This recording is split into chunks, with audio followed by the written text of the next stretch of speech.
Telling Primo Levi's lesson today, above all to young people, I believe it means first of all to give life to this very unique personage of our recent history, rather to speak about him.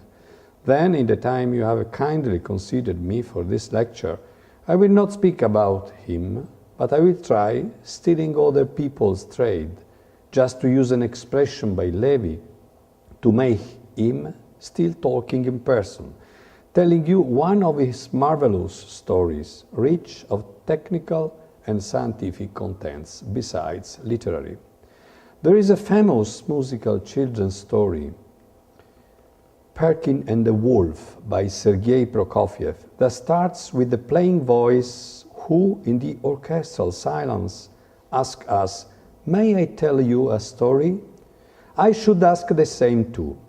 But if you decide to listen to me, you will realize that I will not tell you a children's story. I will tell you a true story. Something really happened. A story made of chemistry and wonderful writing. A story that Primo Levi narrated us in his beautiful book, The Periodic Table. Not a children's story, but a true history. One of the harshest and most realistic witnessings of the Shoah.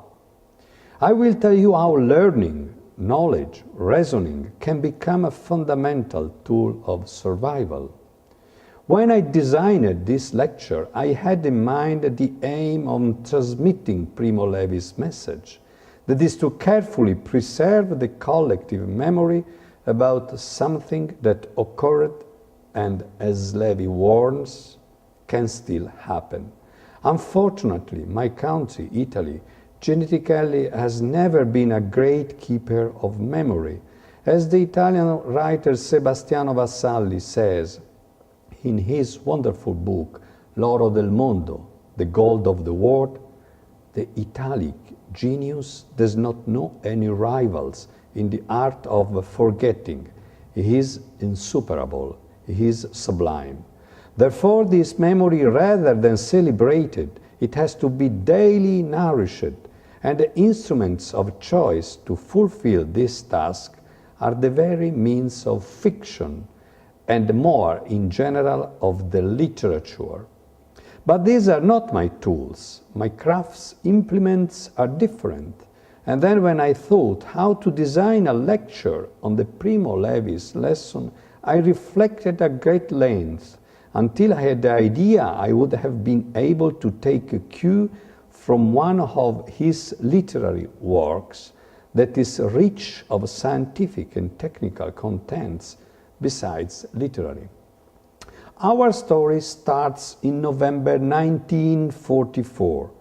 Primo Levi, or better number 174517, that he has got tattooed on his arm, is at Auschwitz, and the Russians are at almost 80 kilometers far. In mathematics, we have one famous diagram that everybody attending to experimental sciences knows very well.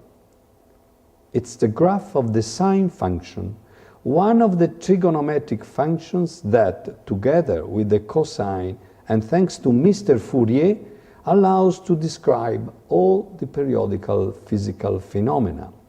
These functions are characterized by a parameter called frequency that states how many minima and maxima, how many crests and valleys of the wave are contained in a certain time interval.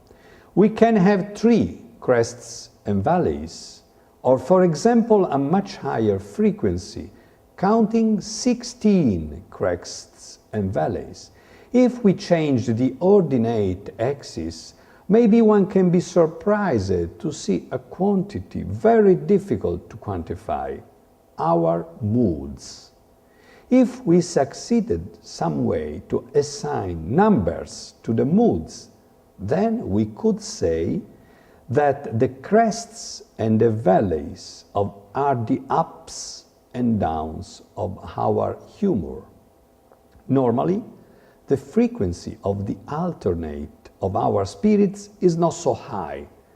On the contrary, Primo Levi tells us that desperation and hope alternated at a rate that would have destroyed almost any normal person in an hour.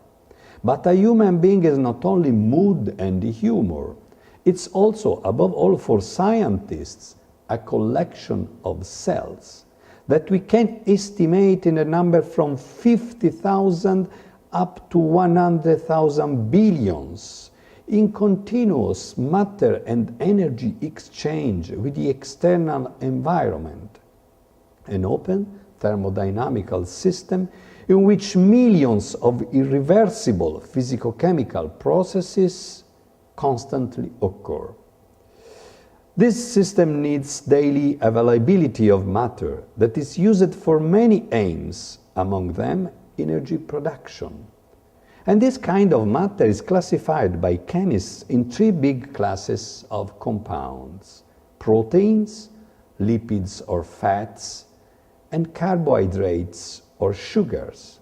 These last indispensable fuels for those cellular burners that we call mitochondria. When this exchange alters because the input matter dramatically decreases, we assist to a sensation that is now scarcely known in our civilized countries, unfortunately still highly diffused for hundreds of millions of individuals: the hunger. To eat, to get something to eat, was our prime stimulus, behind which at a great distance followed all the other problems of survival, and even still farther away the memories of home and the very fear of the death. And the writer continues, the hunger lived in our cells and conditioned our behavior. The system, from open, it gradually tends to become closed. The exchange is reduced to the minimum, up to almost be blocked. And this leads the cell close to the collapse and to the death. But before this occurs, a mechanism of action and feedback between body cells and brain cells, mediated by complex chemical reactions, subject of the behavior biochemistry, generates a change of human behavior. Therefore, Primo transforms himself into Buck, the dog of the marvelous book by Jack London, who goes back to be a wolf in his lager of Klondike. I stole like him, and like the foxes, at every favorable opportunity, but with a sly cunning and without exposing myself. I stole everything except the bread of my companions. The man who loses his humanity and becomes wolf, the very man that Primo Levi tells us to be not longer a man, when he cries us, consider if this is a man, who keeps at the end a last remark of humanity, the solidarity with the other companions of the calamity. Therefore, stealing becomes a normal behavior in the lager, but in the laboratory, outside the lager camp where Primo works, what does one can steal? In the chemical laboratories, the matter lives, and matter can be present in its three aggregation states. Solid state, with definite shape and volume. Liquid, that have a definite volume, but not a shape, since they assume the shape of the containers. And lastly, gases, not only without a definite shape, but also without a definite volume, since they occupy the whole available volume. Therefore, with respect to the theft, matter aggregation states behave in a different way. Solids that you can hide in your pocket, even as they are, liquids and gases, on the contrary, needing a container, a problem that is not secondary for liquids and gases, which is, at the end, the great problem of packaging, which every experienced chemist knows. But this was not the only problem. The question was also to still required things with great offer. As an example, gasoline and alcohol were highly required for various reasons, not last for their caloric power as fuels, but in the meantime, for gasoline and alcohol, banal and inconvenient loot, the offer was high, but also the risk, since liquids require receptacles. We have to think that the packaging question is truly great, and nature has had to deal with, and as always, when nature attacks a problem that very often deals with our chemistry, solves it in a superlative way. She solved it with some incredible and amazing packages. The 3 peels or films of an orange to protect the fruit from dehydration, the 3 egg envelopes, the grape stone from which nature, not trusting in the thick cellulose membrane, has put onto it a wax-thin layer for further hydrophobization and protection. And then our skin, another fundamental package, to conclude with the most spectacular package, represented by cellular membranes. Therefore, nature has solved the packaging problem with some impermeable or semi-permeable shells or membranes. And why did nature make this? Because, after all, we too are liquids. But today we can use other packaged materials, and all we could say was born from a chemical covalent double bond, in particular from an odd covalent bond named with the most famous Greek letter, but not for reasons tied to chemistry. This bond is not so strong. It breaks quite easily, and however, how chemistry is mysterious, how many marvelous architectures come into the world from such a destruction. 2 ethylene molecules bind to form a dimer, and still a way to form a trimer, and so forth up to the polymers we use daily, up to the bottles made of plastic material that substitute the glass. Unfortunately, at that time there did not exist polyethylene, which would have suited me perfectly, since it's flexible, light, and splendidly impermeable. Here let me leave some dots, because we would like to speak about other polymeric architectures, not built by man, but by nature, and to compare them with those polymeric having human origins.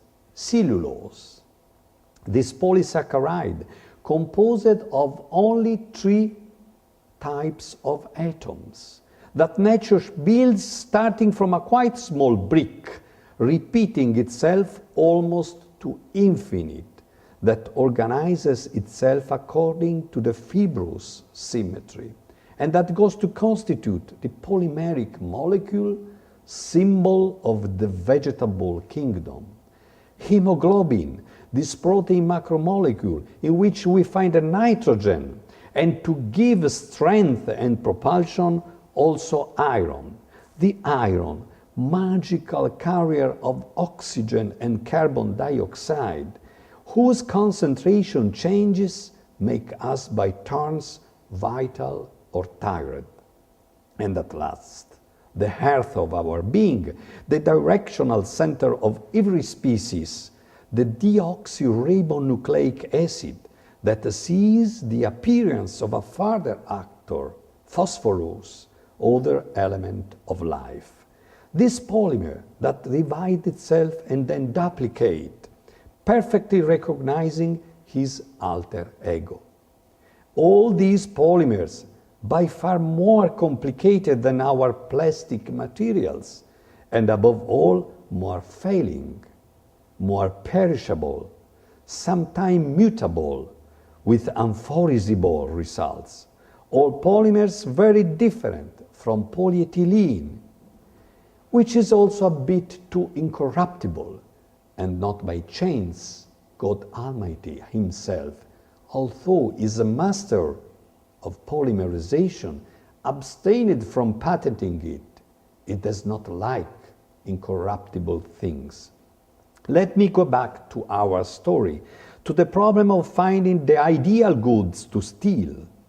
The goods would have had to be preferably solid, as we have already seen, not voluminous, that is, with high unitary value. Scientists know very well what is the physical quantity that individuates the high unitary value, its density, or if you want, the specific weight. That is the ratio between mass and volume, or between weight and volume.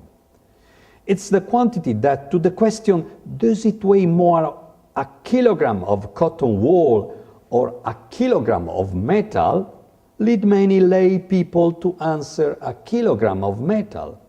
It's much more convenient to steal an object with high density simply because if I steal a small volume, for example, hiding it in my pocket, I succeed in carrying it off a greater amount in weight. Primo Levi, the chemist, concludes that the ideal goods would therefore have had to be solid, not perishable, not cumbersome, and above all, new. Therefore, the trials start.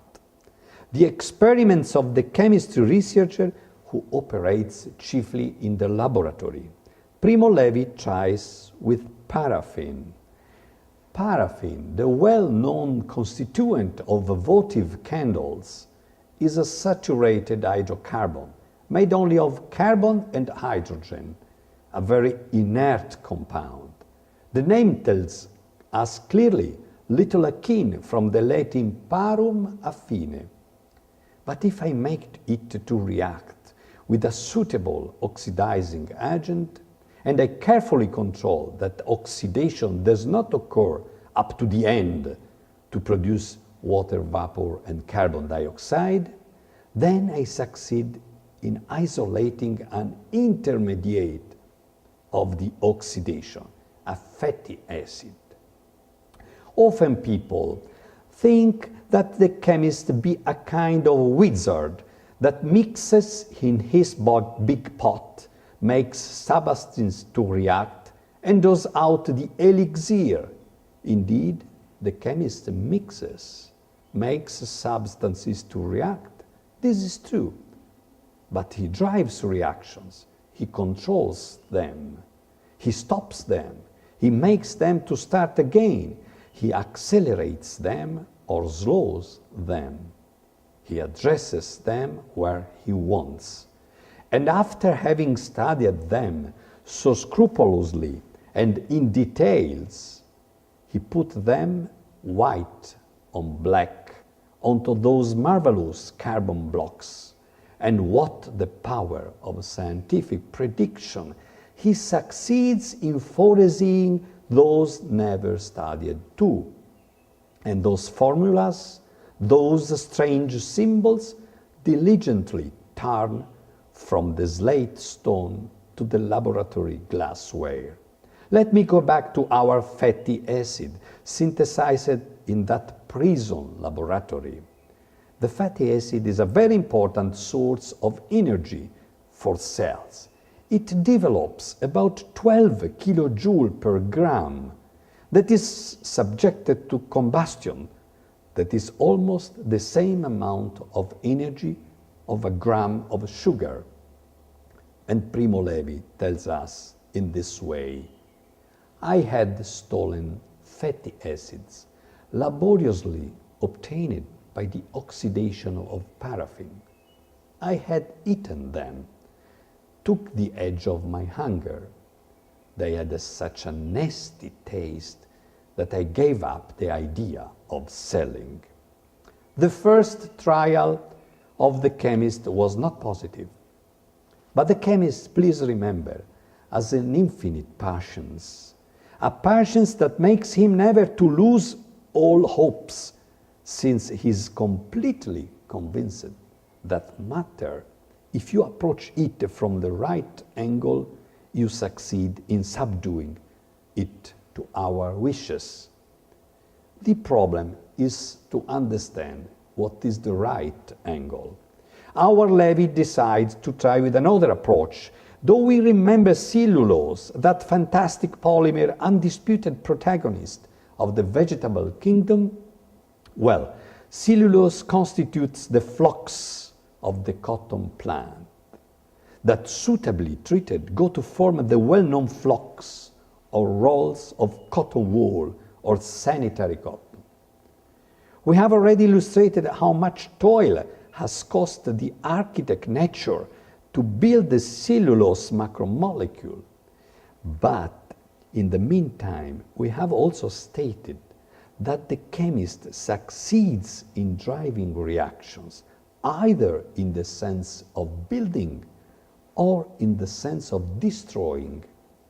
Therefore, if the cellulose polymer is a very big molecule, a so-called a macromolecule, then we can ask ourselves how we'll be able to unhinge the building to obtain again the single monomeric small bricks. Which of natural phenomena does destroy and raze to the ground the buildings, originating piles of bricks and rubble? The earthquakes. You know very well. But earthquakes, what are they? They are strong shocks, vibrations of the ground, and consequently, to destroy our molecular polymeric architecture of cellulose, we have to intensify the atom motion. That is, we have to increase the Boltzmann KT, where T is temperature. Therefore, if we administer heat with consequent increase of temperature, we can hope to realize a certain degree of depolymerization, of building destruction. But we have to remember to not exaggerate in the Richter scale of KT, because otherwise we cannot succeed in obtaining bricks, but only brick powder. We want the bricks, that is the monomers. We do not want the brick powder, the single atoms. We could not use single atoms for food. We need some bound atoms, because it's in the chemical bonds that energy we want to exploit stores. In particular, we want the glucose monomers, because we have not caught enzymes able to break the beta-glycosidic bond between two glucose molecules forming cellulose. And then let me illustrate what our chemist devises. I had tried to make fritters with sanitary cotton, which I pressed against a hot plate. They had a vague taste of burnt sugar, but they looked as so awful that I did not consider them marketable. Therefore, we are in the presence of the second flop, but two consecutive failures are nothing for the chemist, who is accustomed to achieve a single positive result even after years of work. Winston Churchill wittily said that success is to proceed from flop to flop without losing enthusiasm. We are now at the third trial. Primo catches sight of a glycerol bottle. Glycerol is a viscous fluid, similar to honey. It flows about 1,000 times worse than water. Glycerol is a fundamental substance in organic and industrial chemistry. Without it, we could not assign the Nobel Prizes, since the very Mr. Alfred Nobel used it in 1867 to invent dynamite. But glycerol is very important in biochemistry and in molecular biology too. And it's also the constituent of fats, of triglycerides, those substances that make food tasty and pleasant, simultaneously causing figure problems or, more seriously, vascular diseases. In a famous triglyceride, triolein, component, for example, of olive oil, there is a glycerol, but the triglycerides are fatty substances or lipids. They give much energy. Triolein, for example, about 38 kilojoule per gram. That is like more than 2 grams of sugar. On the basis of such chemical considerations, our author, with a reasoning typical of thermochemistry, expresses himself in this way. I also forced myself to ingest and digest glycerol, basing myself on the simplistic reasoning that, since it is a product of splitting of fats, it must, after all, in some way be metabolized and furnish calories. The sentence goes away, but I must stop it here, because I need, in order to allow the understanding of the following, to make a digression about some daily phenomena that are called diffusion, osmosis, and other. When one has a two-components system with good miscibility, as an example, coffee and sugar, and one of these components, for example, sugar, is accumulated mainly in a region, sugar at the bottom of the coffee cup.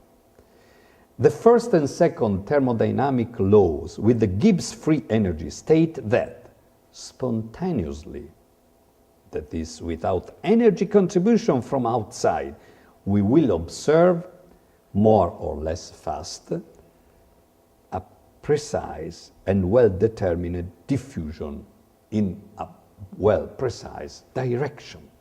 Sugar molecules shall migrate from bottom to the top, and water molecules from top to the bottom. This phenomenon is denominated diffusion according to chemical gradient, and it's governed by exact laws, and thanks to this we succeed in a short time, faster if we had some mechanical energy from outside with a coffee spoon, to make coffee homogeneously sweet.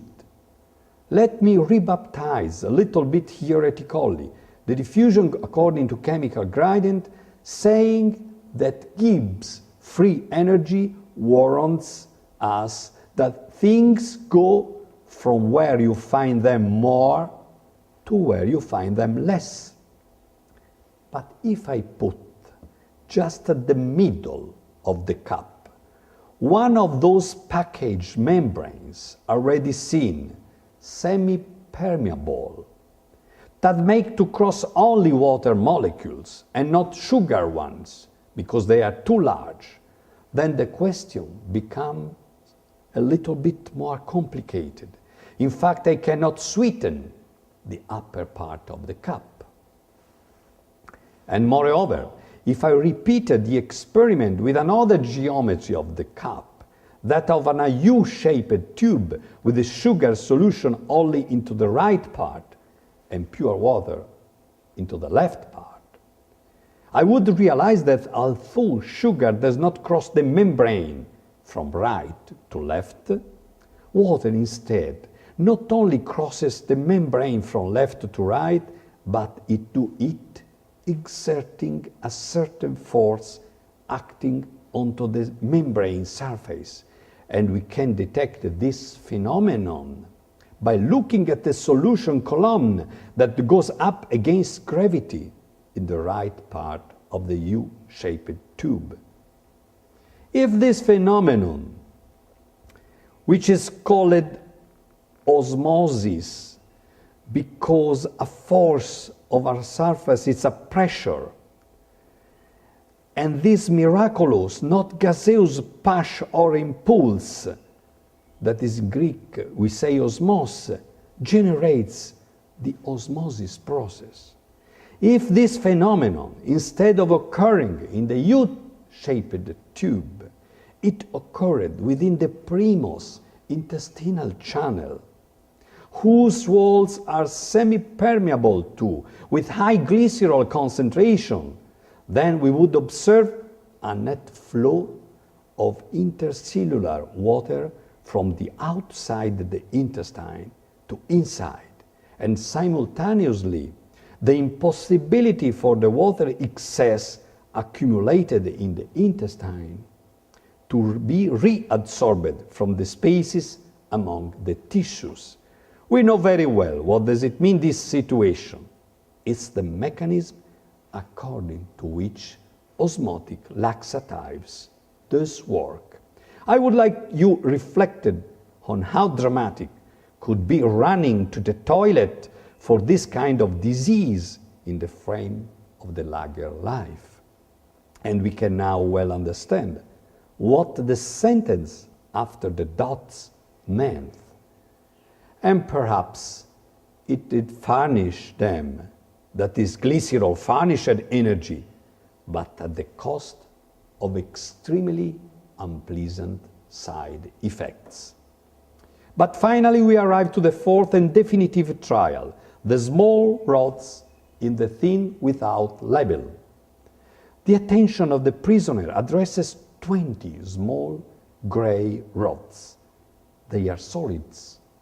They have quite high density and a high unitary value. They do not need any packaging because being solid and having such a small size, they can be hidden in a pocket.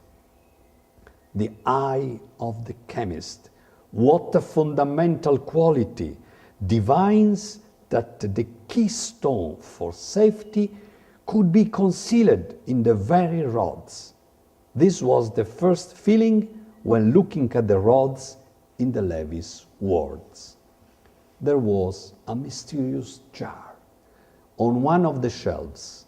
It contained about 20 gray, hard, colorless, tasteless little rods and did not have a label. Germans never forget the labels. I hid 3 in my pocket and carried them with me that evening into the camp. At that moment and in that place, they were not able to use the fantastic means of analytical chemistry to determine the chemical nature of the rods. It needed to play as analytical chemists in trench, and then one applies to a very peculiar method, the analysis by means of friction. Friction is associated to many dissipative forces that tend to prevent or to inhibit the relative motion between 2 surfaces in contact. But if friction is linked to dissipative forces, it shall produce that energy which is the quintessence of dissipation. I am referring to thermal energy or heat that causes temperature increase. Therefore, I believe it all is clear enough to understand the following scheme. So much friction, so much heat, big temperature rises, as those we can detect when a Formula One car brakes violently. Little friction, little heat, and then very small temperature rises, similar to those occurring when we rub our hands because of the cold. And finally, we could observe, as always, an intermediate situation. that should produce a change in temperature we can estimate as maximum peak around 150 to 200 Celsius degrees, as they detected during the experiment that Levi describes in the following way. I showed them to my friend Alberto. Alberto took a penknife out of his pocket and tried to cut into one of them. To understand the result of this experiment, I have to tell you still something of chemistry, about self-ignition and about sparks. Not electrical sparks, but mechanochemical sparks. Even chemical elements have, in a certain sense, their bands. And oxygen, for instance, is a fanatical, ruthless hunter of electrons. It carries off them to almost every substance, according to the reaction shown in the slide. And while it fills up the game bag and deprives the prey of its electrons, transforming it into an oxide, oxygen is so happy to seize on the electrons and to bind to the atoms of its prey that it releases a large amount of energy in the form of heat. The hunt is sometimes slow, gradual, as when the oxygen binds iron, corroding it to rust, and releasing a large amount of heat, but with calm and at small portions each day.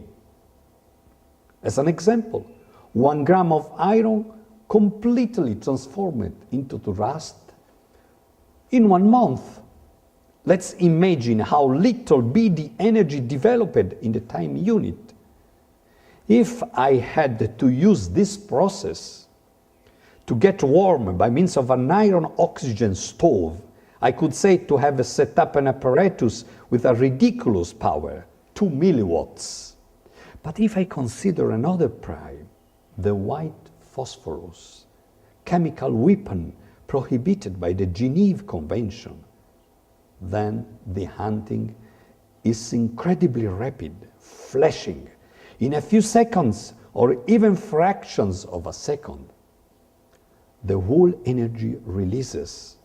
The game bag is fully filled up, and the delivered power, if the time was, for example, 1 millisecond, would reach 10 megawatts. When in a so little fraction of time, so great amount of energy is delivered, we can imagine what large local temperature increases it's possible to achieve, even thousands of Celsius degrees. The reaction products melt, boil, volatilize, ionize, the electrons make up and down transitions at a frantic rhythm. Flashes of shining energy appear. In the daily language, fire, flame, sparks, intensely colored rays. In the language of chemists, self-ignition and emission absorption of radiation. Every substance has its self-ignition temperature. Clearly, those rods had a self-ignition temperature around 150 to 200 Celsius degrees, since from the scraping off of the penknife onto the small rod, we saw a spray of yellow sparks. The color, this wonderful clue in the chemist's hand. Alberto and Primo did not have got spectrometers, but they knew very well radiation absorption and emission processes. They were acquainted with a color individuating an element. On May the 29th, 1856, the English celebrated the end of the Crimean War with great clamor, and we remember splendid fireworks stared at with amazing admiration by the population. Well, in the middle of the present's astonishment size one could hear a personage many of you know very well, Michael Faraday, who hallooed out with wonderful vivacity, "There goes magnesium, there is potassium." And then from the color and from the self-ignition temperature, here is the diagnosis. It deals with something associated to cerium, that chemists call rare earth, indicating that it's not so much diffused. The element has been known for more than 2 centuries. Here I report some properties of this rare earth. If abraded by a knife, it's subjected to self-ignition at a temperature between 150 and 200 Celsius degree. But it's not so easy to scrape off it, because it's too malleable. With a small amount of iron, it gives an intermetallic compound with the same properties, but harder, and consequently easier to be chipped. And finally, here is the lapidary conclusion of the analytical chemist. At this point, diagnosis was easy. It was iron cerium. The story of the iron cerium intermetallic compound, sometimes called iron cerium alloy, is quite curious. Cerium, as we have already seen, is malleable, that is easily workable in thin foils, and then one can guess not easily reducible in splinters, those micro splinters in combustion that constitute the sparks from mechanochemical origin. The Austrian baron Karl Auer von Weissbach discovered that if we add to this rare earth a much more common earth that is called iron in an atomic ratio of 3/7, we can obtain a new material with the same self-ignition temperature of cerium, but much less malleable, much harder, and as a consequence, much better reducible in microsplinters.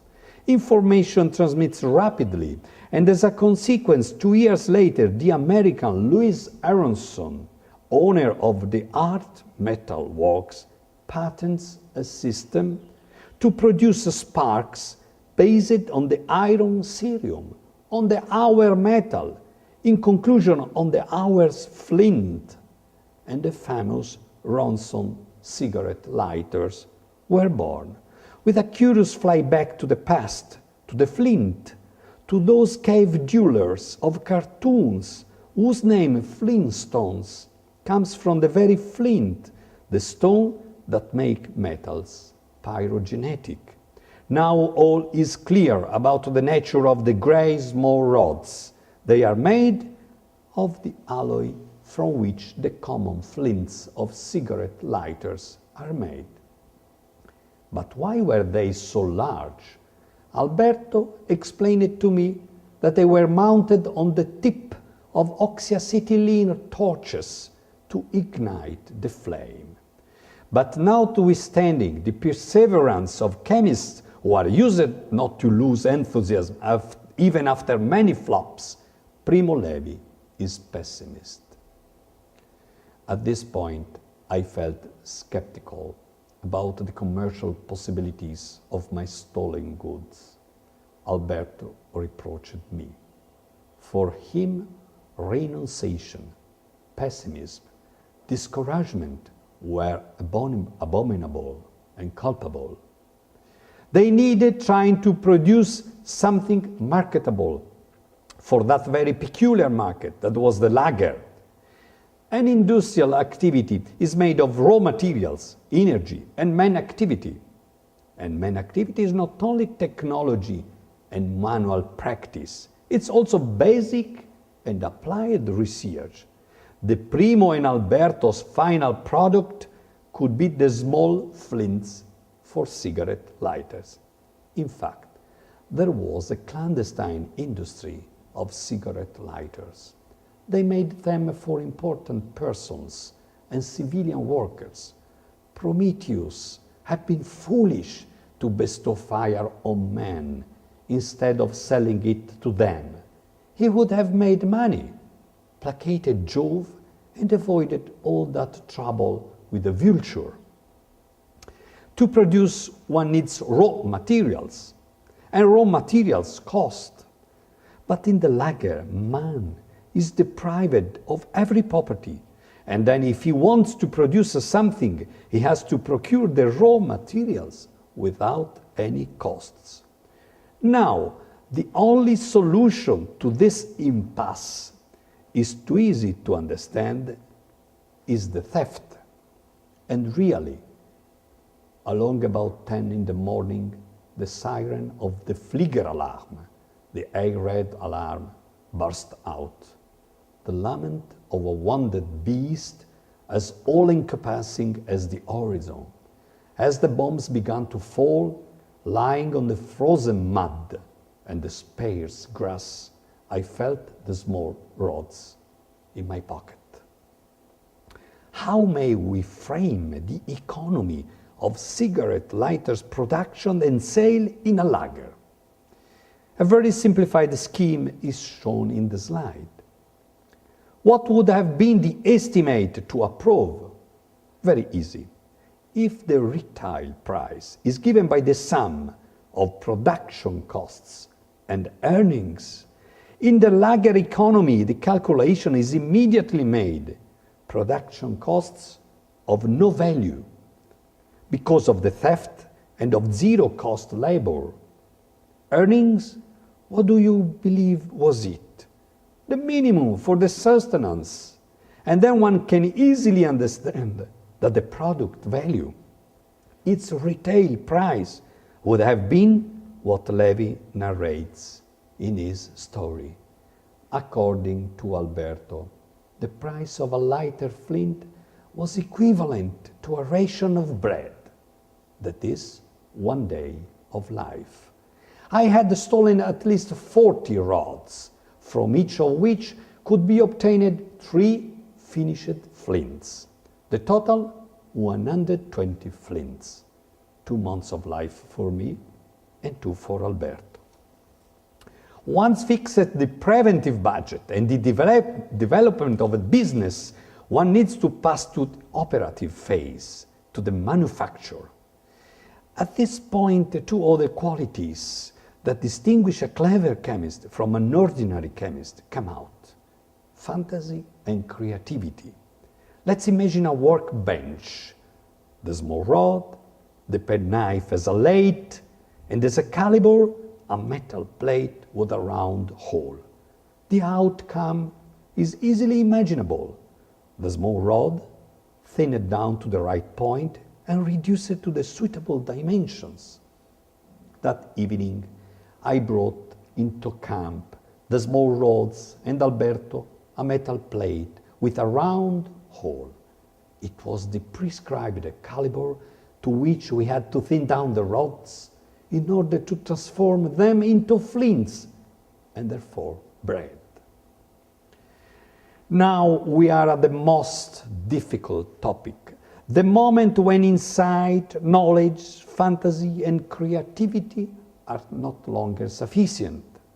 We need to work at the lathe, to carry out that noble, practical, and manual activity that envies nothing to the well-liked but often vainglorious intellectual activity. Where and how does the first stage come off that Primo and Alberto were interested in? The transformation of small rods into flints. The cigarette lighters' production would not have concerned them. They would have sold the flints to clandestine builders of cigarette lighters, unknown craftsmen who made these tools for important persons and civilian workers. Let's turn our mind to those terrible camp beds, where we can observe a blanket lifted up remembering a red Indian tent, and under that tent a flash of yellow sparks. We worked for 3 nights. We did not give way to sleep. We kept the blanket raised with our knees. We scraped away at the small rods, blindly and by touch. You heard a slight crackle, a spray of yellow sparks. If the rod passed through the sample hole, we broke off the thinned down stub and set it carefully aside. The safety, thanks to chemistry. That chemistry we succeed in condensing in only one table, maybe the most representative icon of modern science, the periodic table by Mendeleev. Perhaps the most famous chemist, together with Amedeo Avogadro and his number, for lay people. The periodic system of elements, condensed of the whole material universe. And in this table, cerium, a rare earth, is there. The safety that comes from cerium, but also, as an ancient saying tells, the safety that comes from the heaven, from that sky to which we pointed a telescope. Don't be surprised at this astronomical journey. It's not a mistake. There is a very small planet in orbit between Mars and Jupiter, discovered the first day of the year 1801, 2 years before cerium, by the Neapolitan astronomer Giuseppe Piazzi, which has very precise meaning that Primo Levi clears us with fascinating words. And finally, the cerium would have liberated us. That belongs to the equivocal and heretical rare earth group family, and that its name has nothing to do with the Latin and Italian word for vox, cera. Instead, it celebrates great modesty of the chemists of past times, the asteroid Ceres. This is how we won the bread which kept us alive until the arrival of rations. The chemistry as a way of safety, necessary condition, but unfortunately not sufficient. Alberto's and Primo's fates, indeed, now dramatically divide. And even in this event, our chemistry plays an important role, in a positive way for Primo, in a manner sadly tragic for Alberto. The reason of this is to be linked to the streptococcus of the scarlet fever, the only infancy contagious diseases having bacterial origin instead from viruses. When this bacterium enters into our body, the alarm and defense system is released, and a very complicated set of biochemical reactions start, originating two results that are in diametrical opposition. The infection is defeated before it can damage with a mechanism called immunity memory, and this occurred to Alberto, who had already contracted this disease and therefore did not fall ill and was compelled to leave the camp as a prisoner of the Germans who took to flight because of the imminent arrival of rations. Otherwise, the immunity system howls down the flag at the beginning, except then to react, recover, and victoriously conclude the battle. Fever and exanthema appear, and Primo is sheltered in the lager's sick room, just a little time before Germans escape. Consequently, he did not leave. He was abandoned to his fate, and this was his safety. What happened to me is described elsewhere. Alberto left on foot. The Germans made them to walk for days and nights in the snow and freezing cold to a new chapter of slavery. Buchenwald and Mauthausen, Alberto did not return, and not a trace remains of him. The story narrated by Primo Levi allows us to discover the fastings of a trade, that of the chemist, often wrapped in the thickest mystery for lay people. We are very normal people. Our trade is much simpler than one thinks. It's true, we need some qualities. But please, hear what they are. It's a cobbler of another Levi's story who define them. Yours too is a fine trade. You need an eye and patience. And he who hasn't got them, it's best that he look for something else. Indeed, if we reflect a little bit, we can realize that one had to have a first-class eye to divine that inside that mysterious jar, without any label, inside those gray, hard, colorless, tasteless, and anonymous small rods, a potentiality of safety could conceal it in, but also much patience to oxidize paraffin to fatty acids and trying to eat them, to roast some cotton wool, hoping to obtain sugary pancakes, to ingest glycerol and trying to metabolize it with those unpleasant side effects, and finally to thin the small gray rods with those rudimentary lathe and caliber. I wish this lecture be not only the conference remembering Primo Levi's lesson when more than 20 years passed from his tragic death. I would like to this lecture be also the conference for the memory. And I am going to conclude it offering a notion of memory which is particular, made only of matter and energy, an idea maybe not much lyric and spiritual, but I hope equally evocative, a notion that I believe Levi would have loved and shared.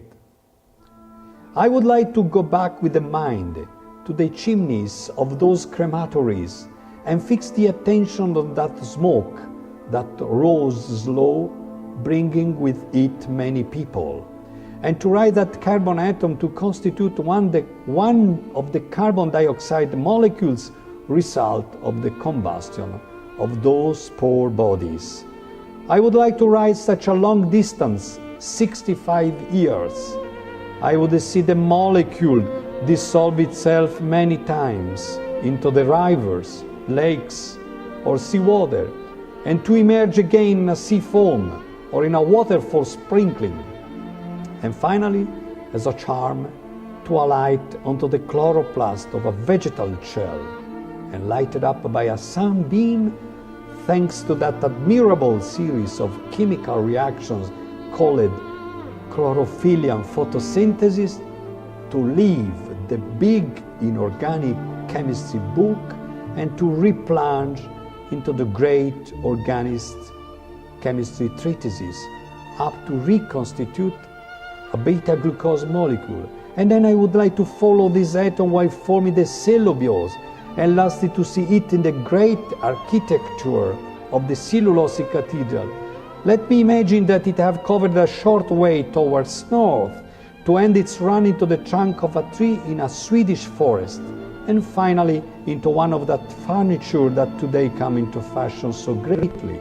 On the other hand, it would have been able to make a longer way towards south, to end its path onto a cotton flock of a Turkish plantation, and then after spinning and waving into one of our t-shirts, or at last the most evocative hypothesis, to have stopped its flight just halfway between Poland and Turkey, to glide down the grass of an alpine pasture, and then after another unbelievable series of chemical reactions called the alimentary chain, to arrive up to you, to form one of the molecules lodging in some of your bodies. And therefore, after 65 years, we would find again an Alberto's trace exactly here, much closer than any other notion of memory may suggest us. I confess you that I feel a shiver of emotion to think that even only one atom belonged to Alberto be into one of us. Above all, if I read who was Alberto in the Primo Levi words, he has a man of good and strong will, and miraculously he had remained free. He had not bowed his head, he had not bent his back. A gesture of his, a word, a smile had a liberating virtue. They were a rip in the rigid fabric of the lager, and all those who had contact with him felt these, even those who did not understand his language. I believe that nobody in that place was loved as much as he was. The way to have memory I have proposed, for me who am not a believer, presents a particular pathos, even because it's the only manner I have to conceive the soul immortality. The material memory, then, strong, eternal, and universal, helps us with the time that passes to not discolor tragedies and responsibilities, to make history to be a living matter and not archaeology stripped of any passions. And just concerning this terrible risk that memory become an archaeological operation that resuscitates, bleaching the past, varied ages and civilizations, I would like to report some words from a famous Italian book by the writer Giorgio Bassani, The Finzi Contini Garden, a passage of the dialogue between Giannina and his father in the prologue of the book. Giannina asks, "Daddy, why do the antique tombs make us less sad than those newer?" The father answers, "Men who died short time ago are closer to us, and because of this they are nearer. Etruscans, my dear, they died very long time ago, and therefore it is that they never lived, as they haven't been always dead." Giannina remains a little dumbfounded, and at the end imparts her lesson. "But now that you say this, you make me thinking that on the contrary, even Etruscans lived, and I love them as all the others." The extraordinary tenderness of this sentence tells us more than any other statements or speeches why we must transmit to the new generations and to those who will come after the tender message by Giannina that all the millions human beings victims of the Nazi lager and of all forms of totalitarianism, racism, colonialism, human rights violation lived, and therefore we must love them as all the others. I am a chemist, as Levi, and therefore once carried out the chemical process, I collect what I believe be the distilled of his lesson, which condensates under ice in a few lapidary drops, in the following two sentences. If understanding is not possible, knowledge is necessary, and chemistry teaches to be on alert by means of reason. Here are the two fractions of the Primo Levi lessons distilled. First, even in the impossibility to understand, we have to teach young people that we must transmit knowledge for the memory. And I guess we must express all our gratitude to Primo Levi, who found the force to make us sharing with him his and many other existences' drama, succeeding in filling in hundreds of white paper sheets with other 100,000 black marks, both eternal as Alberto's carbon atom, with a note of deep sadness, considering that the memory of his tragic death led us to the dramatic and bitter conclusion that even the saved, at the end, belonged and continue to belong to the universe of the drowned. Second aspect of his lesson, a warning and an incitation to keep alight and well vivid the lights of reason. With recalling these two universal concepts of knowledge for the memory and the reason to be on alert, I greet and thank you for attention.